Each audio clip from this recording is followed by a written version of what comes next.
enseignement. D'une saison déserte à une saison de gloire. Amen. Ma fille, mon fils, ce que tu appelles désert, Dieu l'appelle transition. Amen. La gloire est en gestation dans ton épreuve. Et comme un texte biblique de référence, nous lisons dans Agé, le verset de l'année. Agé au chapitre 2, le verset 9. La Bible dit ceci: la gloire de cette dernière maison sera plus grande que celle de la première, dit l'Éternel des armées. Et dans ce lieu, je donnerai la paix, dit l'Éternel des armées. Notre deuxième texte biblique, c'est le 5e évangile. Ésaïe, l'Ancien Testament. Ésaïe au chapitre 43, les versets 18 et 19. Ne pensez plus aux événements passés et ne considérez plus ce qui est ancien. Verset 19. Voici, je vais faire une chose nouvelle sur le point d'arriver. Et le Tout-Puissant me pose cette question, il te pose la question, il nous pose cette belle question: ne la connaîtrez-vous pas? Je mettrai un chemin dans le désert. Amen. Et des fleuves dans la solitude. Amen. Quelqu'un peut acclamer la parole de Dieu?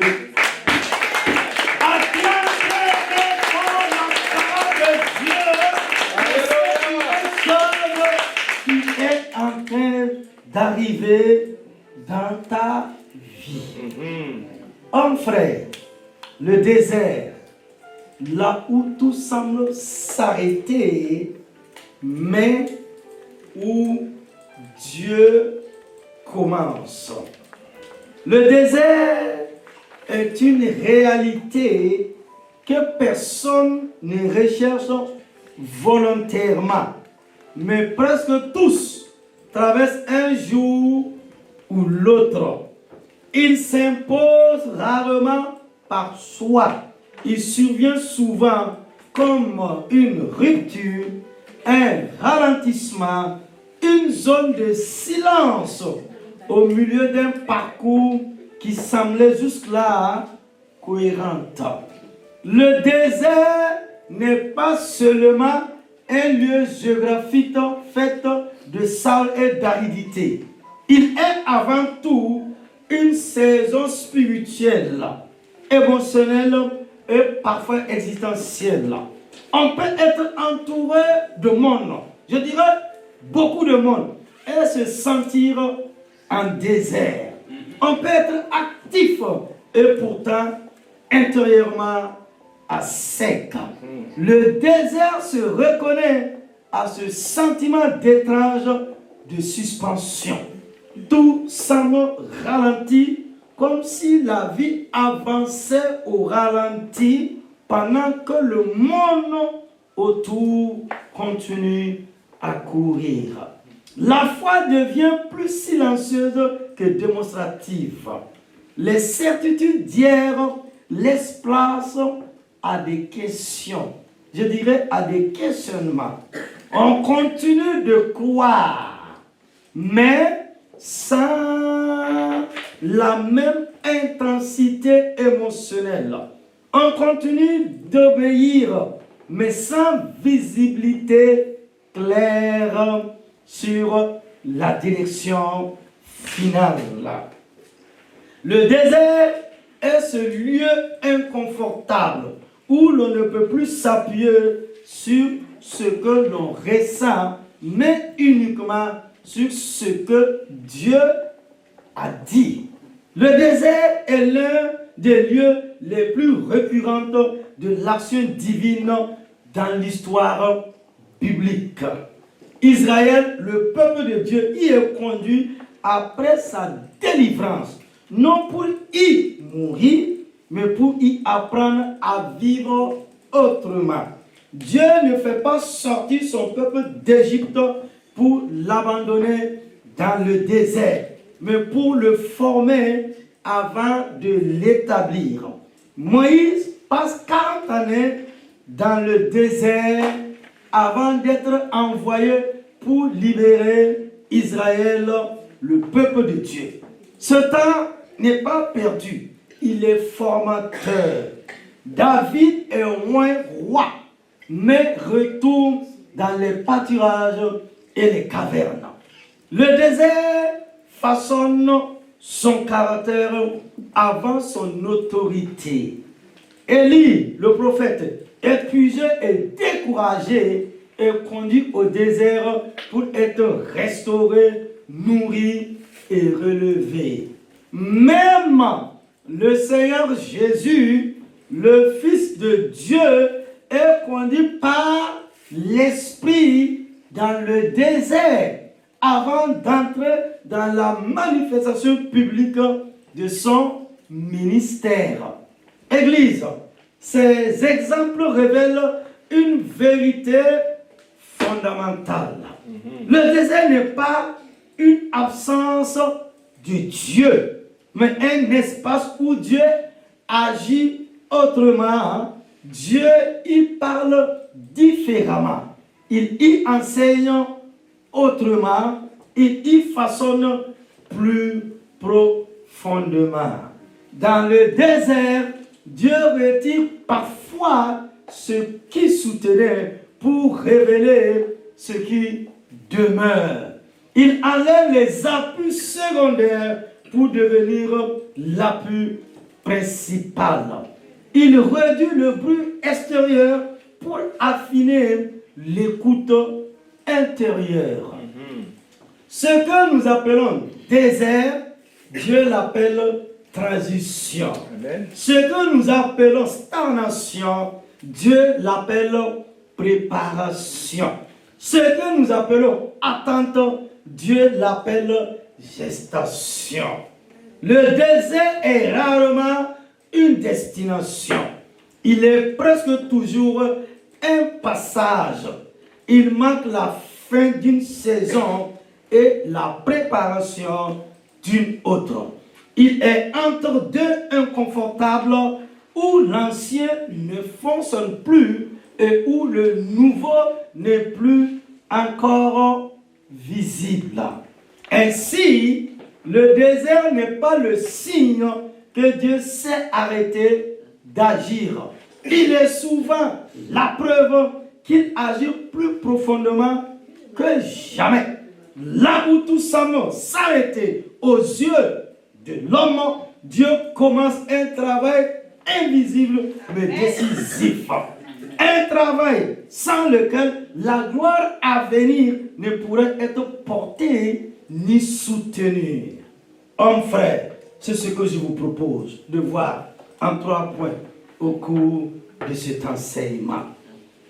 Premièrement, grand 1, le désert comme lieu de transformation profonde. Waouh!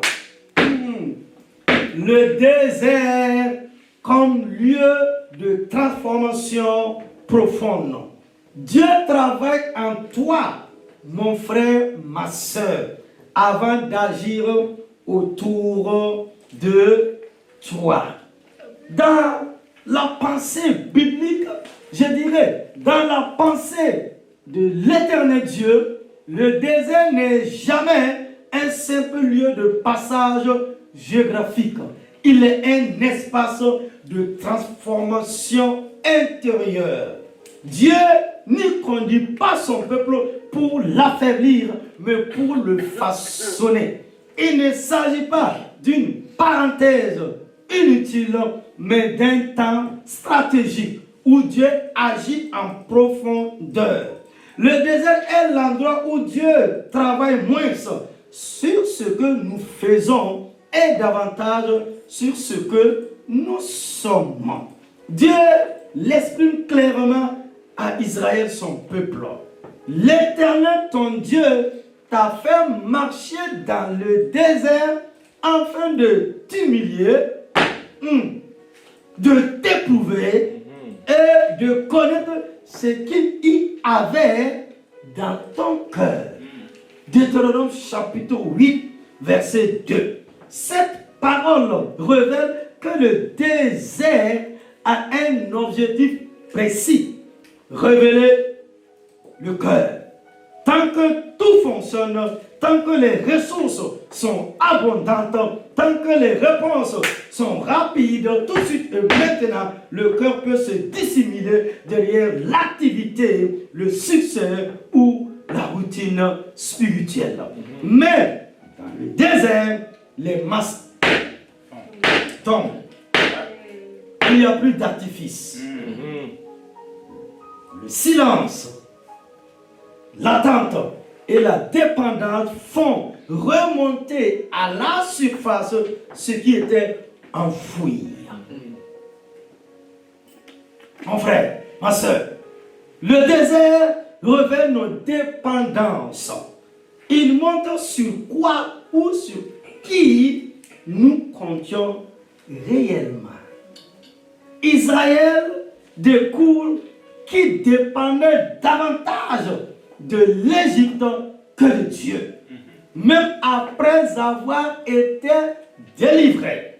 C'est pourquoi Dieu enlève progressivement les sécurités visibles pour apprendre à son peuple à dépendre de lui et de lui seul. La manne quotidienne devient alors une école spirituelle. Dieu interdit l'accumulation, obligeant Israël à faire confiance jour après jour. Un jour à la fois. Le désert enseigne ainsi une foi quotidienne, débarrassée du contrôle et de l'anticipation excessive. Mais le désert ne se contente pas de révéler, il transforme. Dieu ne montre jamais une faille sans vouloir la guérir. Là où le désert met en lumière la peur, Dieu forme le courage. Là où il révèle l'orgueil, Dieu façonne l'humilité. Là où il expose l'impatience, Dieu développe la persévérance. Le désert agit comme un feu lent, non pour consumer, mais pour purifier. C'est aussi dans le désert que Dieu redéfinit l'identité. Moïse passe 40 années dans le désert de Mandia avant d'être envoyé en Égypte. Celui qui se voyait autrefois comme un prince, sinon le prince de l'Égypte, apprend à devenir berger. Ce temps n'est pas une perte, il est une préparation. Dieu transforme l'homme pressé et impulsif en un leader humble, patient et dépendant. Le désert corrige ce que le palais avait formé de travers. David, lui aussi, connaît le désert avant la gloire. Voici le titre d'un message. Le désert avant la gloire. David, un roi, par le prophète Samuel, il retourne pourtant à l'homme poursuivi, incompris, rejeté. Le désert des cavernes et de la fuite façonne en lui un cœur selon Dieu, ou l'homme selon le cœur de Dieu. Dans ce désert, le trône aurait été dangereux pour son âme. Dieu utilise le désert pour allier le caractère avec l'appel. Amen. Même Jésus, parfaitement saint, 100% Dieu, 100% homme, est conduit par l'Esprit de Dieu dans le désert. Homme frère, ce détail est essentiel. Ce n'est pas le diable qui y conduit Jésus, mais l'Esprit de Dieu. Amen. Matthieu au chapitre 4, verset 1. Le désert précède toujours la manifestation. Avant la puissance visible, il y a consécration invisible. Oh yes. Amen. Avant la reconnaissance publique, il y a l'épreuve privée. Le désert confirme l'identité avant l'action. Amen. Le désert transforme également la relation à Dieu. Il fait passer d'une foi basée sur les sensations à une foi fondée sur la vérité de la parole de Dieu. Amen. Quand Dieu se tait extérieurement, il parle intérieurement.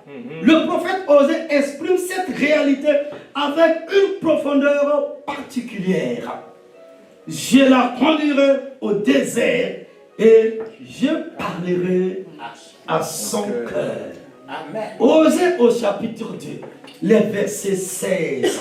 Le désert devient un lieu d'intimité, là où les distractions disparaissent et où la voix de Dieu devient plus audible, plus personnelle, plus transformatrice.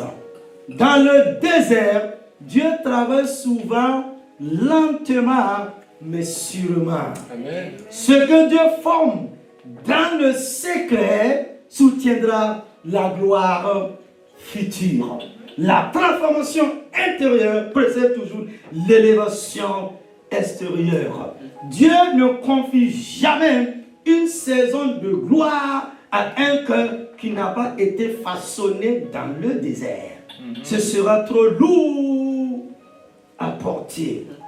Et un grand homme de Dieu disait, Dieu a pris un grand risque de donner son esprit, c'est-à-dire de donner l'onction à l'homme. Cela veut dire quoi? Un trésor dans les vases de terre. Amen. Ainsi, le désert n'est pas une punition pour le croyant fidèle. J'aime Dieu, je sers Dieu, je viens à l'église, je suis fidèle. Mais le désert est là. Ma soeur, mon frère, le désert n'est pas une punition pour l'enfant de Dieu. Il est une preuve que Dieu prend son avenir au sérieux. Ce que Dieu prépare dans le désert n'est pas toujours visible. Mais c'est là que se forme la maturité, la solidité et la profondeur nécessaires pour entrer dans une nouvelle saison de gloire. Le désert transforme avant de révéler, et cette transformation qui rend la gloire à venir durable et authentique. Et nous arrivons au grand 2. Deuxièmement, le désert comme saison d'attente active et formatrice. Waouh! Amen. Ma fille, le désert comme saison d'attente active et transformatrice. Cela veut dire quoi? Quand Dieu travaille dans le temps et non dans la précipitation. Hello, mon frère, homme de Dieu. Quand Dieu travaille dans le temps et non dans la précipitation. L'une des réalités les plus éprouvantes du désert n'est pas seulement la sécheresse, mais l'attente. Dans le désert, Dieu agit rarement dans l'urgence. Il ralentit volontairement le rythme, non pour frustrer, mais pour former. L'attente devient alors une école spirituelle exigeante, car elle confronte l'homme à son impatience, à son besoin de contrôle et à son désir de résultat immédiat. Amen. Nous voulons les choses tout de suite et maintenant. Pourtant, dans notre logique humaine, attendre signifie souvent perdre du temps. Mais dans la logique du ciel, c'est-à-dire dans la logique de Dieu, attendre signifie gagner en profondeur. Amen. La Bible affirme clairement, il y a un temps pour tout. Il y a un temps pour tout et un temps pour toutes choses sous les cieux. Ecclésiaste au chapitre 3, verset 1. Le désert apprend à respecter le timing de Dieu, c'est-à-dire le temps de Dieu. Le kairos. Amen. Sois béni, pasteur. Alléluia. Il arrache la précipitation pour nous introduire dans le rythme divin. Dieu ne travaille jamais dans la panique. Dieu ne travaille jamais dans la panique. Amen. Il travaille dans la précision. L'attente du désert n'est jamais une attente passive. Ce n'est pas une immobilité stérile, mais un mouvement intérieur. Dieu travaille dans l'invisible pendant que l'homme apprend à faire confiance sans voir. C'est pourquoi Ésaïe peut déclarer: ceux qui se confient en l'Éternel renouvellent leur force. Ésaïe 40, verset 31. La force renouvelée du chrétien, de l'enfant de Dieu, ne vient pas de l'action frénétique, mais de la confiance prolongée. Le désert depuis l'homme de ses faux appuis. Tant que les solutions humaines existent, l'attente est insupportable. Mais lorsque toutes les portes semblent fermées, l'attente devient une confrontation avec la foi réelle. C'est dans ce contexte que Dieu affine les motivations. Cherchons-nous la promesse ou cherchons-nous le Dieu de la promesse? Voici le titre de notre message pour notre génération en ce 21e siècle. Cherchons-nous la promesse ou cherchons-nous le Dieu de la promesse? Deuxième question. Voulons-nous la délivrance rapidement ou la transformation durable? Ma Bible m'enseigne, les grandes figures bibliques ont tous connu cette attente qui est formatrice. Abraham, du jour au lendemain, il n'est pas devenu le père de la foi. Abraham reçoit la promesse d'un fils, mais il attend de longues années avant son accomplissement. Waouh! Joseph reçoit des songes. Ce n'est pas un prophète qui a prophétisé. Direct. Venant du trône éternel de Dieu. Amen. Tout le monde veut être des Joseph aujourd'hui. Oh yes. Joseph reçoit des songes, mais traverse la trahison, l'esclavage. Si tu ne passes pas par là, tu peux être un grand serviteur. La trahison viendra là où tu ne l'attendais pas. Donc si tu ne fais pas attention, tu vas parler comme les jeunes de maintenant. Tu vas péter un câble.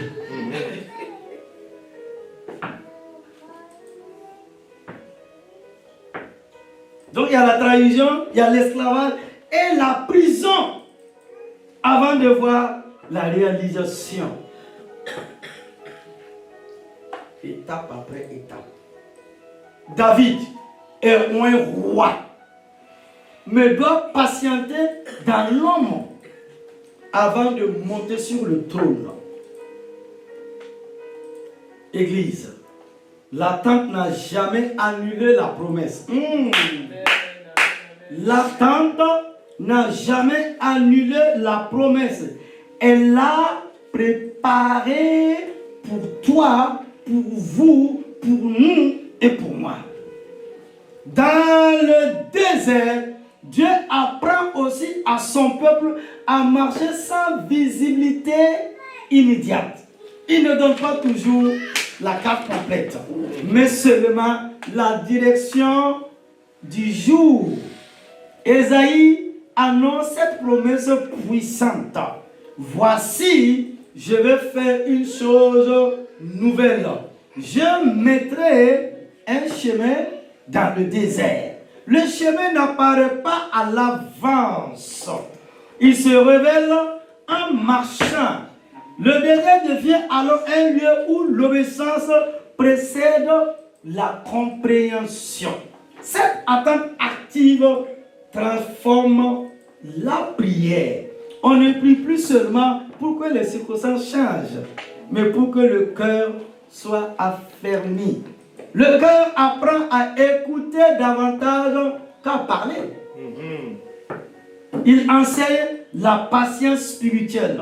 Cette capacité à demeurer fidèle même lorsque Dieu semble silencieux. Le psalmiste exprime cette posture lorsqu'il déclare: mon âme, attends-toi à Dieu seul, car de lui vient mon espérance. Amen. Psaume 62, 6. L'attente du désert a également une fonction de purification. Elle élimine ce qui est superficiel, précipité ou motivé par l'ego. Dieu utilise le temps pour détacher l'homme de la recherche immédiate de reconnaissance ou de résultats visibles. Ce qui naît trop vite ne tient pas longtemps. Mais ce qui est formé dans l'attente est enraciné. Je parle aux mamans. Maman, j'ai dit maman, oh. Ce qui est né trop vite ne tient pas longtemps. Mais ce qui est formé dans l'attente est enraciné. Pour avoir un bébé, c'est 9 mois. Là, c'est propre. Avant 9 mois, 4 ou 5 mois, 3 mois ou 8 mois, le bébé va trépasser. Donc, ma fille, tu es en gestation de la promesse. Amen. Mais pourquoi 4 mois, tu commences à pleurer?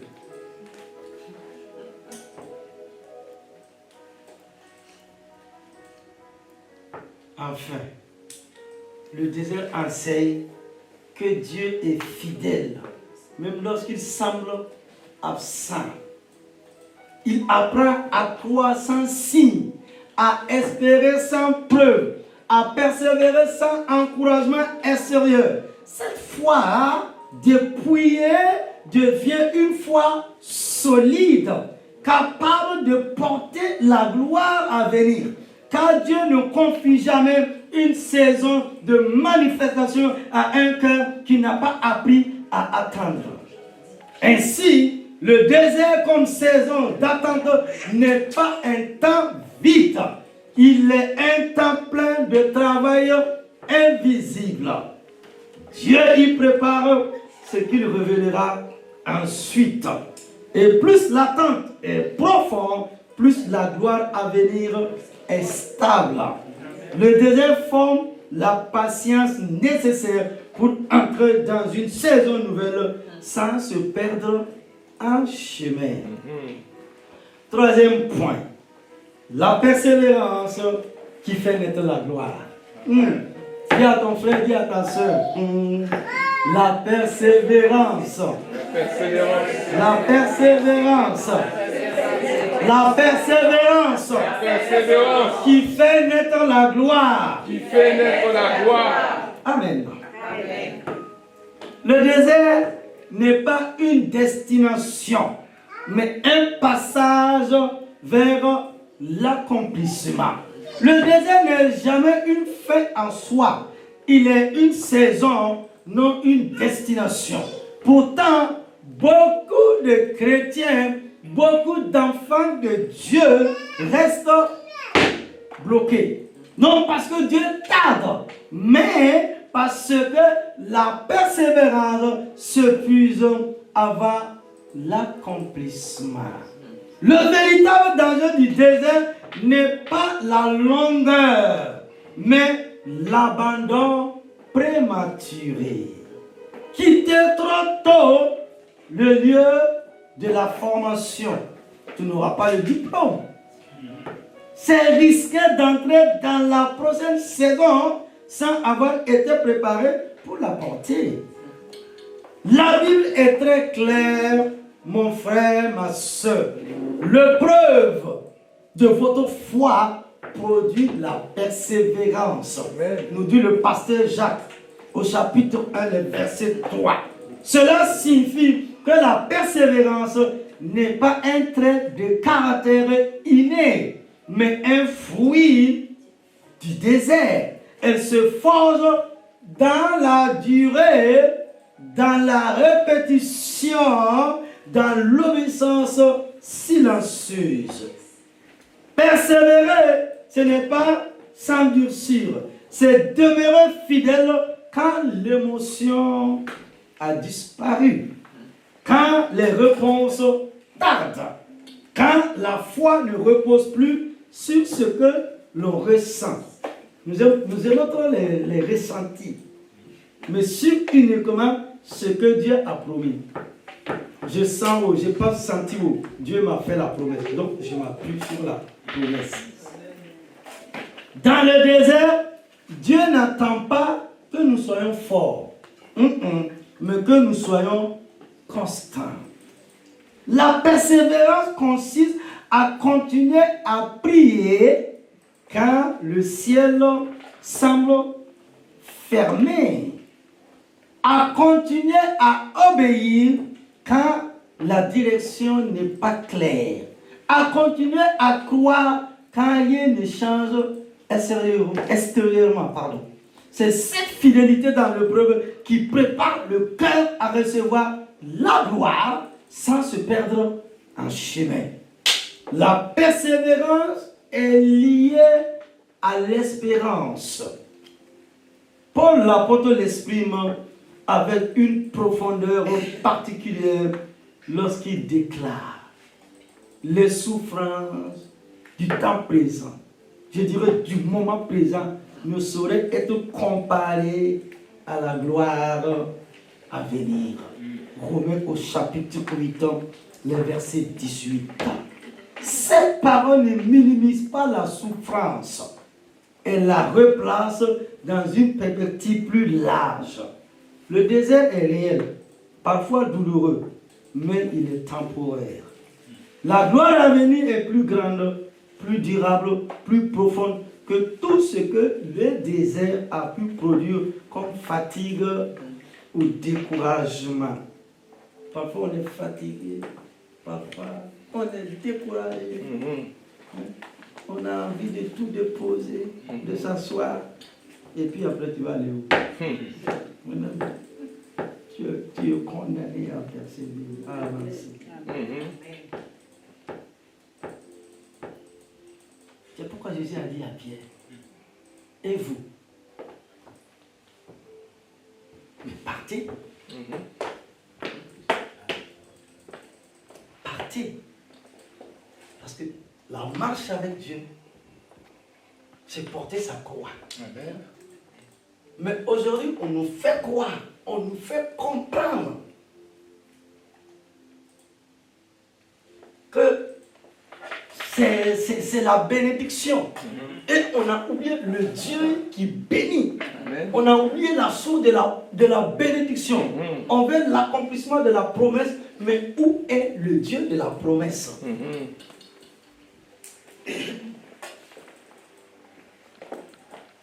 Et Jésus dit, tout ce que nous allons avoir, ces choses vont rester sur cette terre.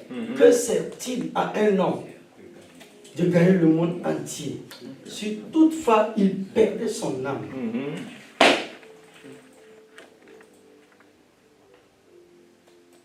Que sert-il?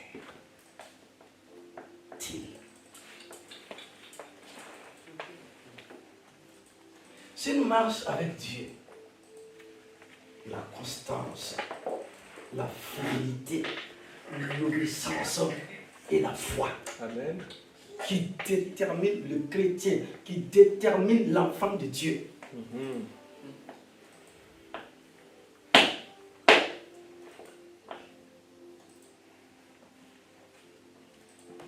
Que Dieu nous aide. Amen. À chercher premièrement le royaume. Oui, Seigneur. Comme vous le faites actuellement. Jésus dit, cherchez premièrement le royaume de Dieu. Il n'a pas dit bénédiction. Non. Il a dit toutes ces choses. Dans toutes ces choses, ma soeur, il y a mariage, il y a maison, il y a mari, il y a enfant, il y a boulot, tout ce que tu veux. Il dit, en faisant mon œuvre, je vais te donner ces choses. Amen. Donc, si on ne nous a pas encore donné toutes ces choses-là, c'est qu'on n'a pas encore bien fait l'œuvre de Dieu. On veut seulement que Dieu nous donne les choses. Et après, le ciel, on verra ça plus tard. Il faut qu'on retourne à l'évangélisation. Amen. Les âmes. La priorité des priorités. Alléluia. Peut-être une âme que tu vas gagner, ça va changer toute l'histoire de ta vie. Amen.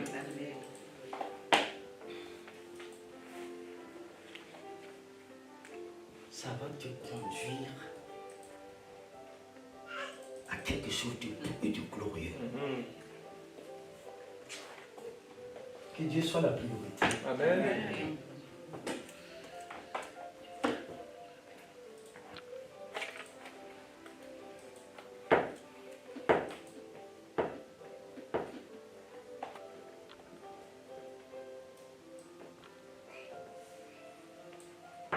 Oui, c'est normal qu'à un moment donné, tu es découragé. Mais tu dois refouler ces choses. Tu dois prendre courage. Amen. La Bible dit quoi? Tu dois prendre courage. Amen. La Bible dit à Sicla, quand David a tout perdu et que ces généraux voulaient le liquider. David dit, mais je les ai supportés, je les ai aidés. Ils ont retourné leur lance contre David. C'est en ce cas-là, David s'appuya sur l'Éternel, son Dieu. Amen. J'étais dans l'obligation de baisser les armes. À un moment donné, c'est cœur à cœur que tu dois avoir avec Dieu. Je dis, je m'appuie sur toi. Même si je ne comprends pas ma situation, je m'appuie sur toi. Je vais avancer car tu es le grand guerrier. Tu es le Dieu tout-puissant. Tu es celui-là qui me connaît plus que moi-même. Tu es celui-là qui me connaît plus que mes frères et mes soeurs. Et tu as toujours fait des bonnes choses, des choses merveilleuses. Je m'attends à toi. C'est en ce moment-là que le miracle vient. Amen. Ça vient sur l'Éternel. C'est ici que le désert revêt tout son sens. Il devient un lieu de gestation. Comme une grossesse spirituelle, la gloire se forme dans l'invisible avant de se manifester dans le visible. Rien n'est encore apparent, mais tout est en train de se préparer. Dieu ne révèle jamais une gloire qu'il n'a pas d'abord formé dans le secret. Ce qui n'a pas été porté dans le désert ne peut être reconnu, ne peut être soutenu dans la manifestation. Maman, est-ce que la gestation de ton bébé se fait hors de ton ventre? Homme de Dieu. Les jeunes femmes, est-ce que la grossesse là, quand on dit tu es enceinte là, le bébé là, c'est à l'intérieur de toi ou c'est à l'extérieur de toi? Et quand ça va sortir, tu es un beau garçon, tu es une belle fille. Oui, mais vous acceptez ça dans le naturel, dans le physique. Pourquoi vous n'acceptez pas ça dans le surnaturel, dans l'invisible? Parce que c'est l'invisible qui commande. Amen, le amen, physique. amen. Tu es enceinte de la promesse. Voici le secret. Moi, je suis enceinte de quelque chose. Tu es enceinte de quelque chose. Gloire à Dieu. Quand les 9 mois vont arriver, tu vas pousser. Oui. Tu es libéré. Amen. Gloire à Dieu. C'est ça. Oui. C'est ça, Gédion. Va à la maternité. Tu vas entendre tout sur les cris. Et puis après, elle fait sa tête belle coiffure, c'est tranquille. Fais comme ça. Et mon fond de teint et autres, on ne dirait pas c'est elle qui a pleuré. C'est vrai. Voilà. Mais après le pleurs là, elle me se lève, elle est contente comme ça. Très très contente. Je prie que tu accouches maintenant. Alléluia. La promesse. Oh, gloire à Dieu. Avec des cris de joie. Et Jésus. Gloire à Jésus. Je viens alors donner un éclairage décisif sur la finalité du désert. La gloire de cette dernière maison sera plus grande que celle de la première. La gloire promise n'est pas simplement un retour à ce qui existait avant.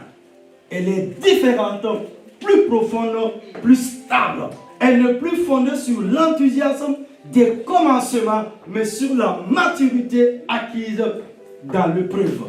Elle est marquée par la paix, par la présence de Dieu et par une relation affinée. La gloire qui naît du désert n'est pas superficielle.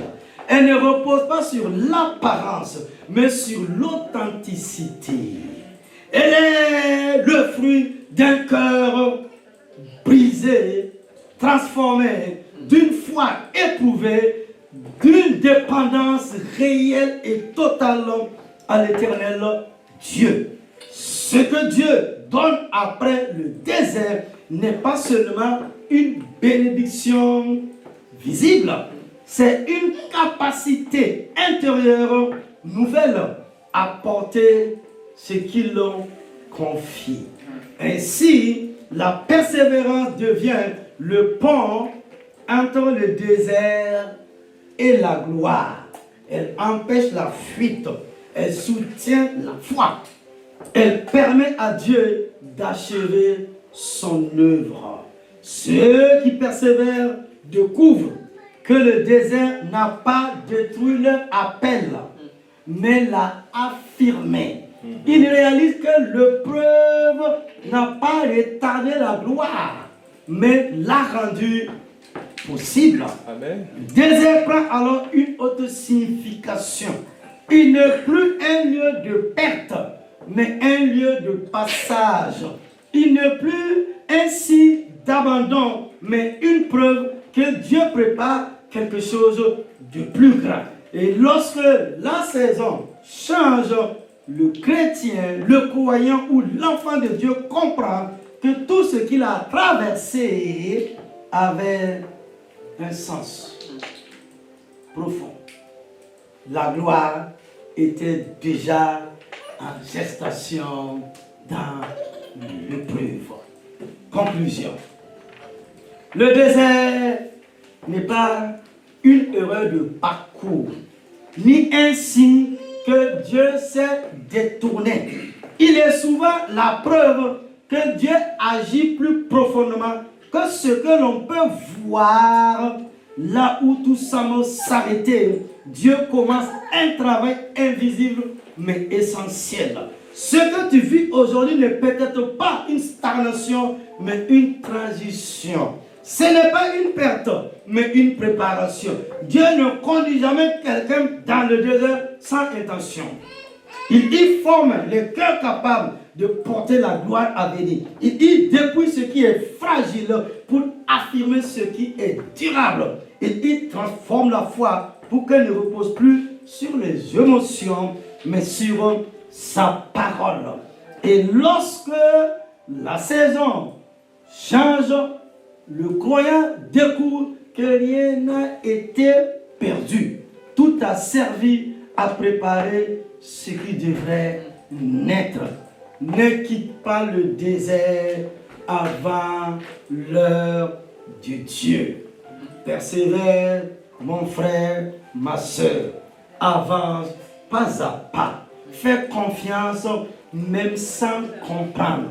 Car la gloire de Dieu prépare est toujours plus grande, plus profonde et plus stable que ce que tu avais connu auparavant. La gloire est déjà en gestation dans ton épreuve. Amen, amen, amen. À la parole de l'Éternel Dieu. Gloire à Dieu. À retenir. Alléluia. Premièrement, le désert n'est pas une fin. C'est une transition vers ce que Dieu prépare. 2. La gloire est en gestation dans l'épreuve, même lorsqu'elle est invisible.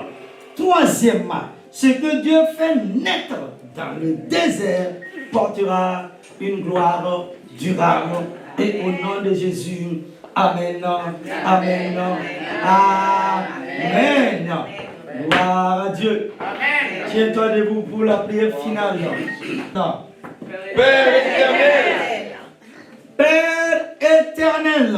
Père éternel. Père éternel. Père éternel. Nous reconnaissons aujourd'hui que ce que nous appelons désert, Nous reconnaissons aujourd'hui que ce que nous appelons désert n'est pas un lieu d'abandon. n'est pas un lieu d'abandon. N'est pas un lieu d'abandon. N'est pas un lieu d'abandon. Mais un lieu où tu travailles nos vies en profondeur. Mais un lieu où tu travailles nos vies en profondeur. Même lorsque nous ne voyons rien changer, Mais lorsque nous ne voyons rien changer, nous croyons que tu agis. nous croyons que tu agis. Nous croyons que tu agis. Nous croyons que tu agis. Nous croyons que tu agis. Nous croyons que tu agis. Que tu formes. Que tu formes. Que tu formes. Que tu formes. Et que tu prépares ce qui vient. Et que tu prépares ce qui vient. Nous te remettons nos déserts. Nous te remettons nos déserts. Nous te remettons nos déserts. Nous te remettons nos déserts. Nos attentes et nos combats. Nos attentes et nos combats. Fais de ces saisons des lieux de transformation. Fais de ces saisons des lieux de transformation. Fais de ces saisons des lieux de transformation et de maturité. Fais de ces saisons des lieux de transformation et de Et maturité. lorsque viendra le temps de la manifestation, Et lorsque viendra le temps de la et manifestation, lorsque viendra le temps de la manifestation, et lorsque viendra le temps de la et manifestation, lorsque viendra le temps de la manifestation, et lorsque viendra le temps de la manifestation, que toute la gloire te revienne. et que toute la gloire te Que revienne, toute la gloire te revienne.